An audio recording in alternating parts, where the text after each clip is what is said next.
The air in the library was thick with the scent of old paper and dust motes dancing in the sunbeams that pierced the high, arched windows.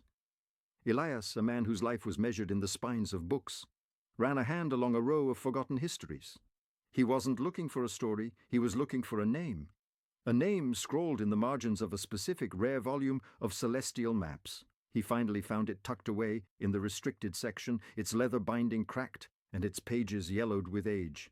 As he carefully opened it, a folded piece of paper slipped from between the pages. It wasn't a note, but a simple diagram. A perfect circle, a series of dashes, and a single tiny star. It was a lock mechanism, one he recognized from his days as a watchmaker, but impossibly small and intricate. Elias's hands, trained to work with gears and springs no bigger than a grain of sand, began to tremble. He remembered the stories his grandfather told him. Tales of a family secret, a celestial vault hidden by a master craftsman. He had always dismissed them as bedtime fables. But the diagram in his hand wasn't a fable, it was a blueprint. The following days were a blur of research, combining his knowledge of horology with the cryptic notes in the celestial map book. The lock was keyed to the constellations, a clockwork puzzle that only worked when a specific alignment of stars was in place. His grandfather's notes mentioned a time of celestial quiet, a rare moment when the night sky was at its most predictable. He packed a bag with his old tools, a magnifying glass, and the tattered book. His search led him to a small, isolated cabin deep in the mountains, its stone walls covered in moss. Inside, a single, unassuming grandfather clock stood in the corner. It wasn't ticking. Its hands were frozen. Elias saw the faint markings on its wooden face, a series of constellations etched into the dark wood. Using his tools, he meticulously aligned the hands to the specific star pattern from his grandfather's notes.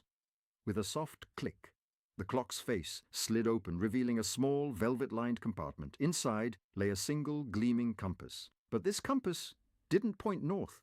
Its needle quivered and pointed not to a cardinal direction, but to the ceiling. He looked up. The ceiling wasn't wood. It was a perfect spherical astrolabe, the stars and planets of the cosmos carved into its surface.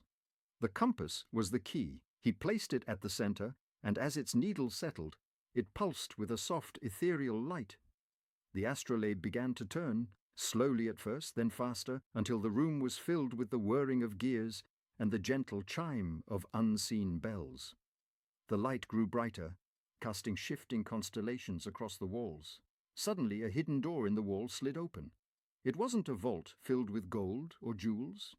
It was a small observation deck, its glass ceiling revealing a breathtaking view of the night sky, unobstructed by the cabin's roof. And there, against the deep black of space, was the one tiny, distant star from the diagram. It pulsed, a silent promise. Elias looked at the star, and then back at the compass in his hand.